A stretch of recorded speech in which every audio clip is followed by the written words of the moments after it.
Well, one of my favorite guests is in the studio, Dr. Mambwa Roxon. He's a political scientist as well. He's a political animal, but always very cool and collected. Thanks for joining me. How was your weekend? My weekend was very good. Okay. Where were you over the weekend? I was basically in Accra. Okay. Yes, basically in Accra. You witnessed the Doomsday Master Vigil?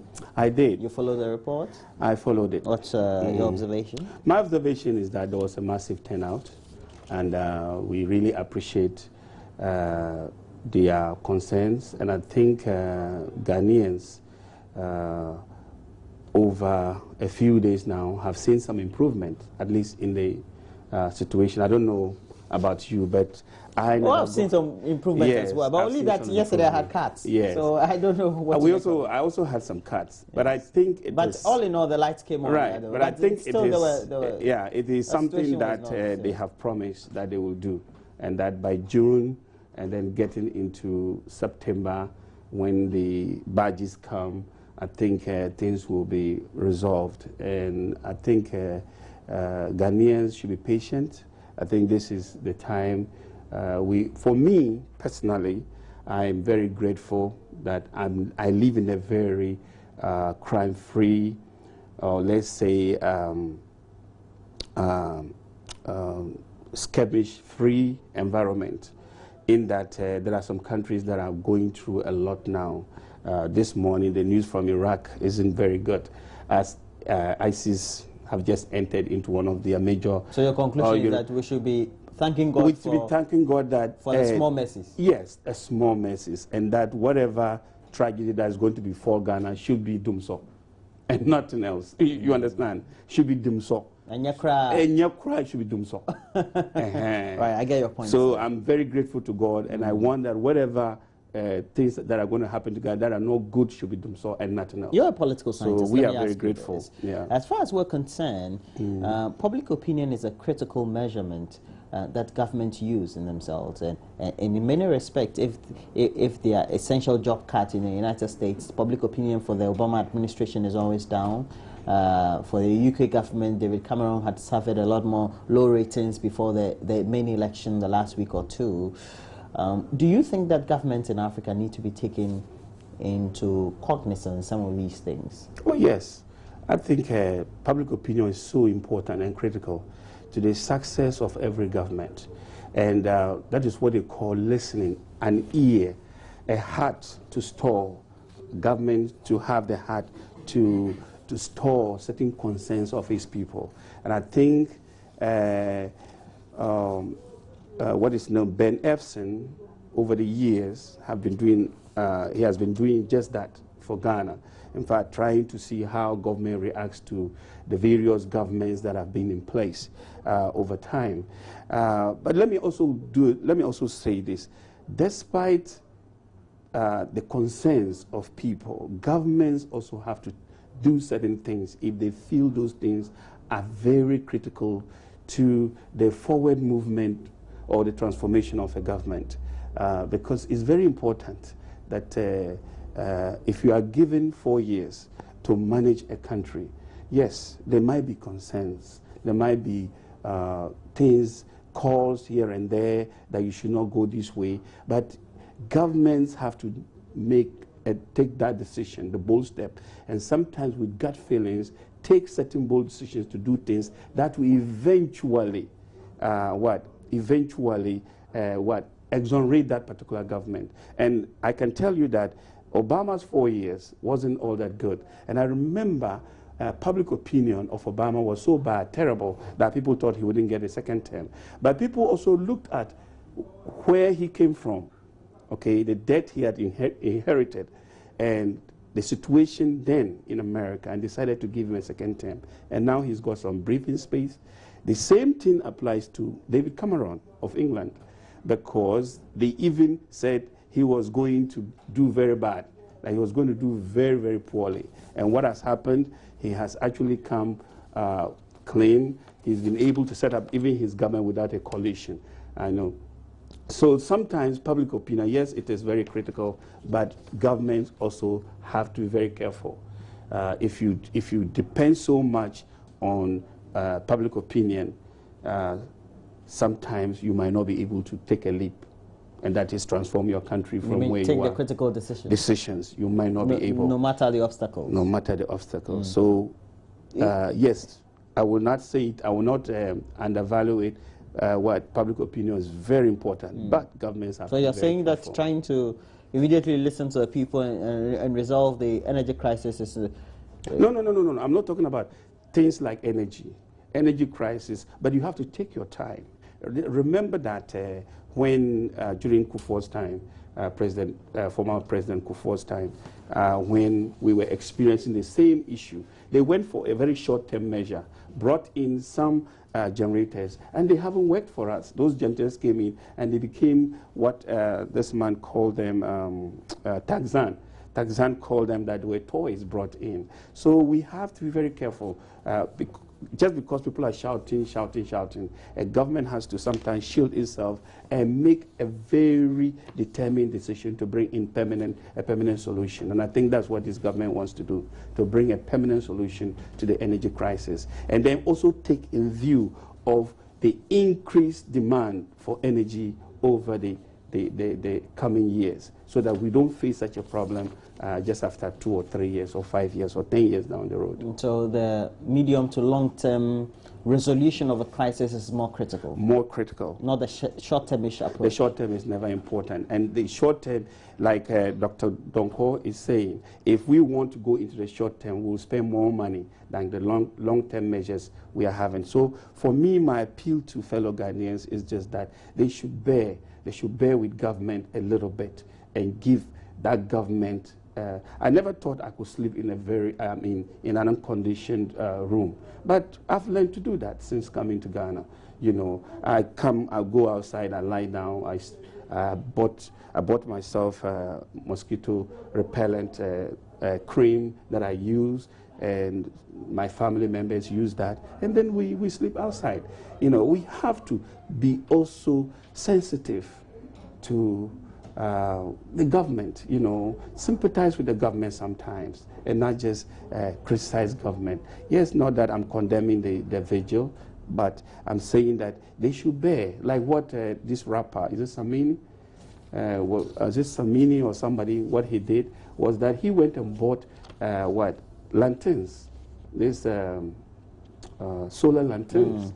And he actually came out and was giving them to people in view of the doomsday. Okay. And I expected this. The National Petroleum Authority has explained that the recent 9% increment on petroleum product has been triggered by price increment of the commodity or commodities in the world market. And according to a statement signed by the chief executive of the NPA, between February 2015 till today, there has been a 37% change in the price of petrol on the international market, 26% change in pricing on the international market of diesel, and 43% in LPG. Hence, the current increment, as announced on Saturday, that took effect on Sunday.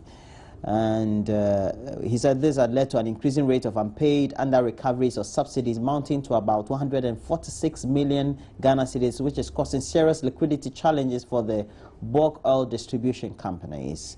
Well, we have on the line first Dr. John Gachi. He's a senior lecturer as well as a chartered economist with the University of Cape Coast Business School. And we say a very good morning to you, Dr. John Gachi. Now, critically, what do you make of the current increment? Is it in line with what the NPA is telling us? Hello, some increments have been observed internationally with respect to the commodity. So if they think that they are using their adjustment formula, then that may reflect in the increase in the prices. But a lot more factors ought to be considered in deciding whether to increase the prices or not. For example, prices have actually gone down significantly since the beginning of the year. And that led to some recoveries made by the MPA. One will expect that the MPA will account in a more transparent manner to the people of Ghana. Then just suppose that to the need for increment at this point in time. So as to the point they have made that there has been increase in prices in the world market, that is true. But as to whether it reflects the dynamics of managing the sector to result into increase, that ought to be explained in a further detail in terms of what has happened from the beginning of the year.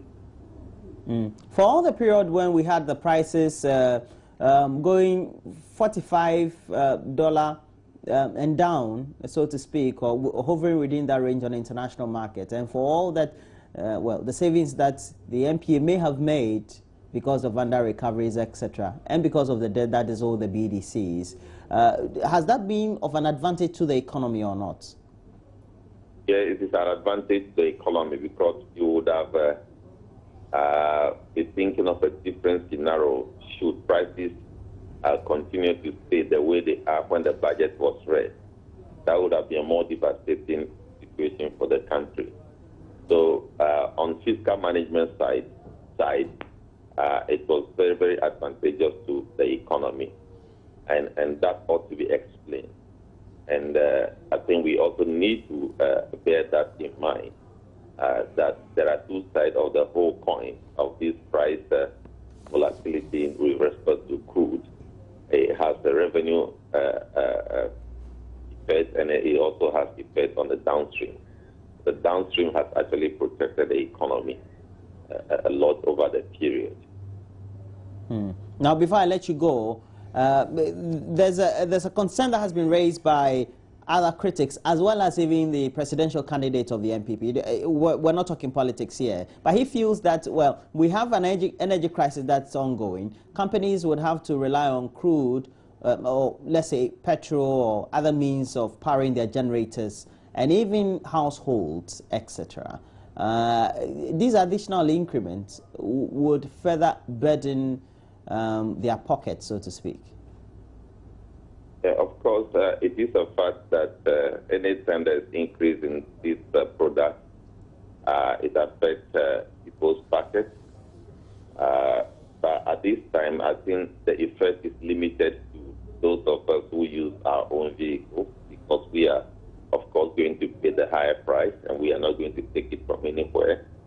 But those people who jump public transport, I believe there is some limitation of the effect that the transport associations have come out that there should not be any increment in prices. So there is some limitation in terms of the effect. But industry that buys this product for their activities will have their costs gone up by the margin of increase. So that is a fact.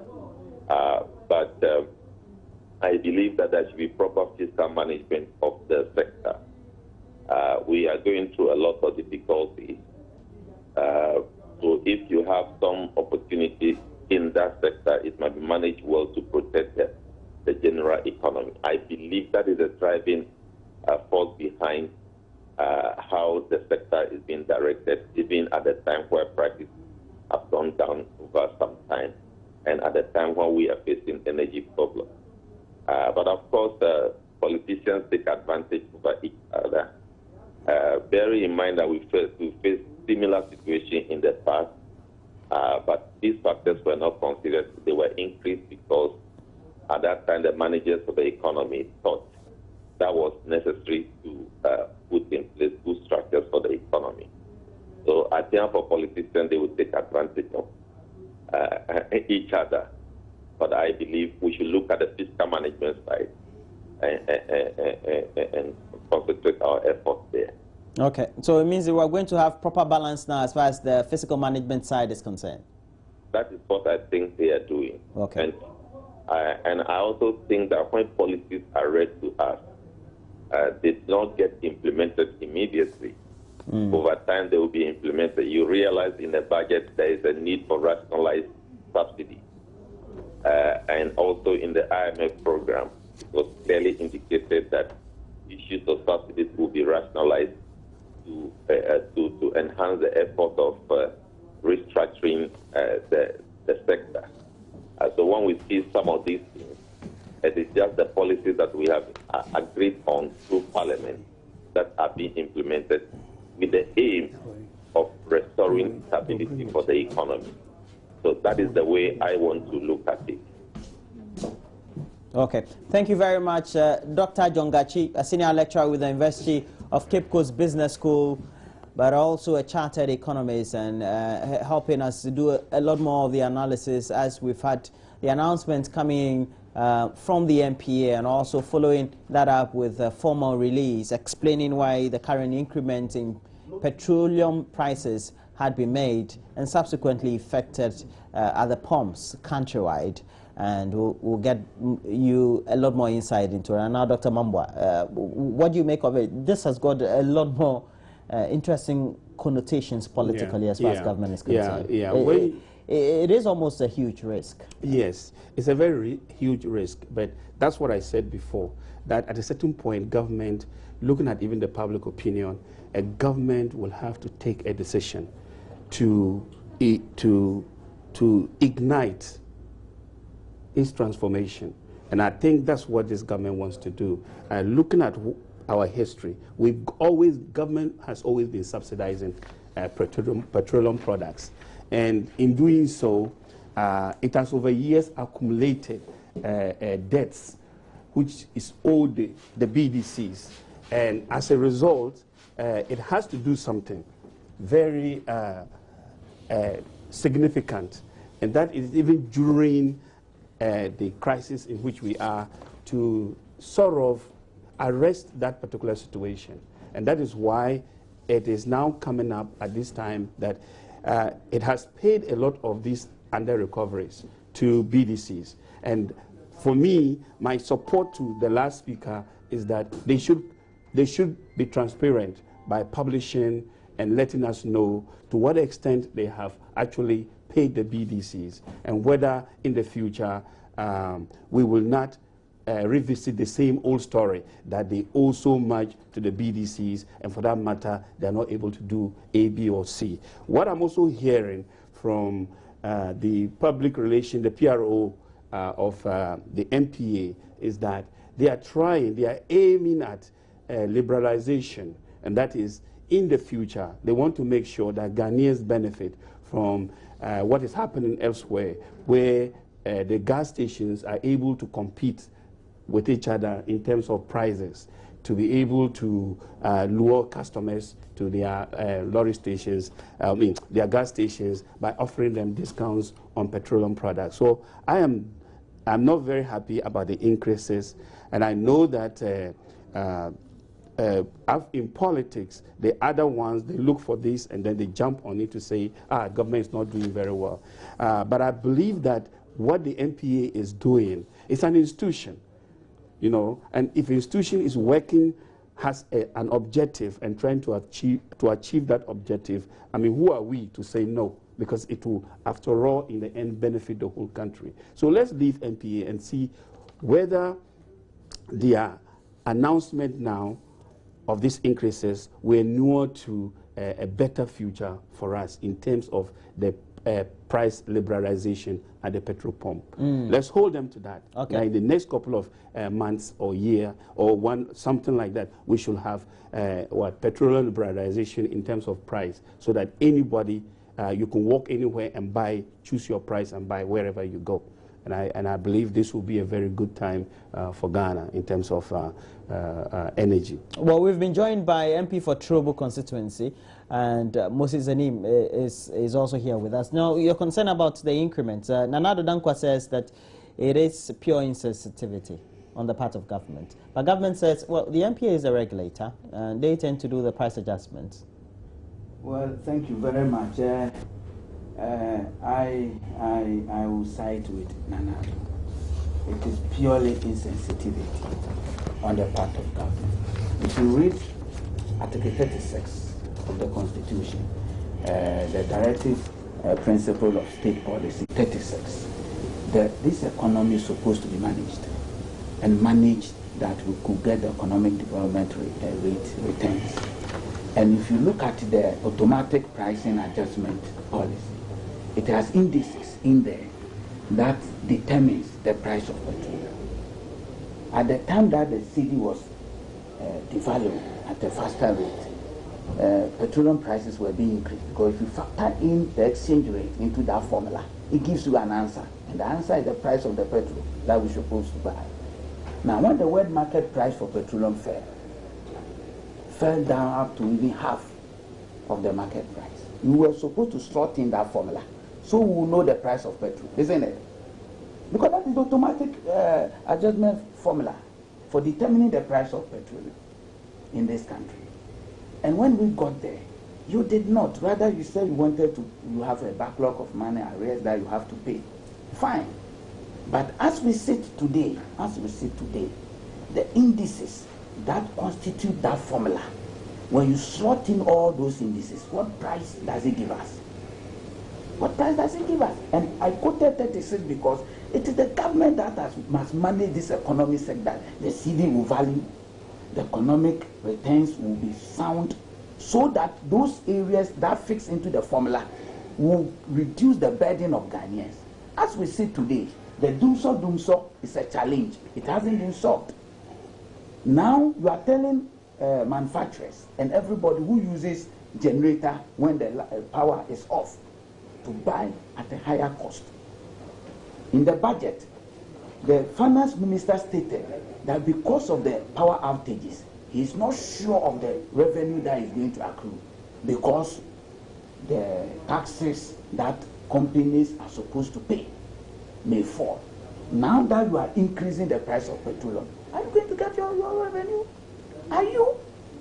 So NPA, yes, but we are saying that NPA doesn't manage the economy. The NPA only sit back and put in the indices. But the indices that the NPA puts in, the world market price for petroleum, what is it today? What is it today? Is it the devaluation of the CD index that is being used alone to determine the price in the formula?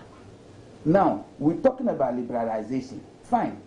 But there are components in that formula that are fixed.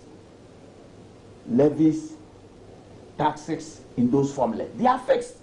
So which liberalization are you talking about? Is it the profit of the pumping stations that they are going to reduce to liberalize the price or what? Because those formulas, those components, those indices in the formula are fixed. The arguments that the MPA, the arguments that the argument that the MPA has come up with is that they are under recoveries, and we know that these under recoveries are owed to the BDCs. At the end of the day, we're told we still even have been able to clear off over 1 billion, so to speak. These are huge things that government can still not subsidize. If my memory set me right, we were told that those under recoveries have been settled. No. Just about a month. But you know, we use energy products every day. Every day. But we were told. Every day. So how much is there now? How much is left? That is why I was saying that the MPA needs to come. Please land for me because I give you a minute. I have to wrap up. How much is left to be paid? How much is left? We are not being told anything. We are being kept in the dark. And then before you say, Jack, they are springing prices on you, I am saying that let Ghanaians know that when the world market price for petroleum fell, you put in the figures and this was supposed to be the price. Then you say you are under recovery, so we are not going to decrease the prices. Then we all know. But when we get to any point, you just spring the prices on us, and then you are telling us you are under recovery. How much have you under recovery, and how much is left? Do we know? Doc, we don't know. Yeah. We don't know. We don't know. And we need to know. Okay. At the end of the day, so we need better communication. We need better communication. We need to know. But yeah. I think that this government is not being sensitive. Okay, no, don't. It's not being sensitive. I give you a minute. They Just are conclude supposed to manage the economic sector. Yeah. But you see, the city will value. Honorable. That is not MPA's job. Honorable. The management of the economy is in the bosom of the government. Yes, but listen. Our president, but listen. is in his bosom. But listen. He's supposed to manage this economy. Honorable, but listen. That's all right, sir. Your point. Honorable, but listen. I give you 1 minute. 1 minute, yes. But listen, that NPA is a regulator. And I think that an objective of trying to liberalize prices is the right thing to do. And let's hold them to that. But we shouldn't say what they are doing is not. Because we are asking for a strong institution. Doc, your point has been made, sir. Strong institution. All right, so I have had in the let's studio Dr. Mambua Roxy is a political scientist, and joining us later, Moses Enim, Member of Parliament for Trobo constituency. And so we have to wrap up the segment now, and then we'll bring you a lot more discussions we had with the ordinary member of the public on the subject of the increment that has been announced by the MPA.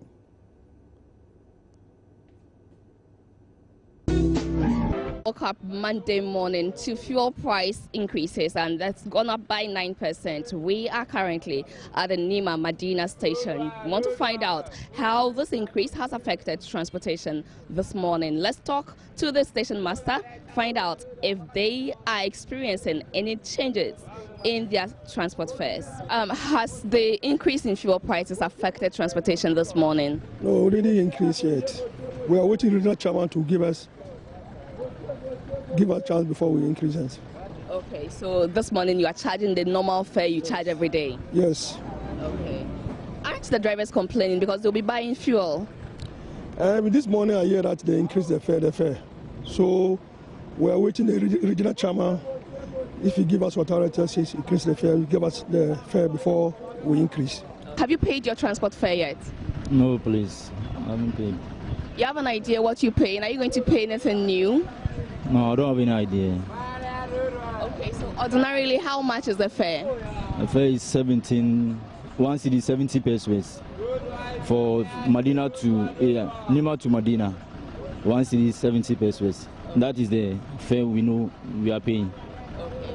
But are you aware the fuel prices have gone up? No, I'm not aware of anything. What is the fare from Nima to Medina? 170. Okay, so is that what you're charging this morning? Yes. Are you aware fuel prices have gone up? No, I'm not aware. The petrol price, they affect drivers, drivers.